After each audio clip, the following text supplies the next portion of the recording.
Love and ரிலேஷன்ஷிப்ல அடுத்தது நம்ம பார்க்க இருக்க விஷயம் டைம் அவுட். இந்த டைம் அவுட் அப்படின்ற ஒரு விஷயத்த, இந்த ஃப்ரேஸை நம்ம ஸ்போர்ட்ஸ்ல பார்த்துருப்போம். ரெஃப்ரி சொல்லுவாங்க டைம் அவுட் அப்படின்வாங்க. ஏன்னா அங்க டைம் முடிஞ்சு போச்சு, இதுக்கப்புறமா நீங்க விளையாடினா கூட பிரயோஜனம் கிடையாது அப்படின்ற அர்த்தம் தான் அது.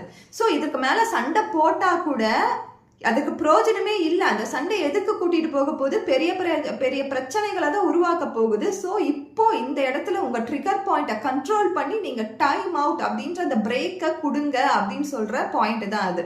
அந்த பாயிண்ட் தெரியாம போகும் பொழுதுதான் பல்வேறு பிரச்சனைகள் நம்மளுக்கு வரும். ஒரு சின்ன சண்டை பெரிய சண்டையா மாறத்துக்கான விஷயங்களை உருவாக்கும்.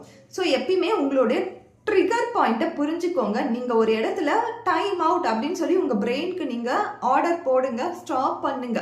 ஸ்டாப் பண்ணிட்டு உங்க பார்ட்னர் கிட்ட சொல்லுங்க, இப்போ இந்த பிரச்சனையை பத்தி நம்ம பேசிட்டே இருந்தோம்னா பெரிய பிரச்சனையை தான் உண்டாக்கும்.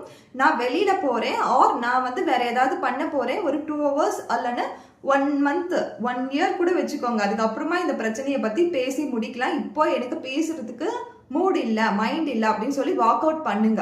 வாக் அவுட் பண்றது ஒரு சில நேரங்கள்ல கட்டாயம் நல்ல ரிசல்ட்டை கொடுக்கும்.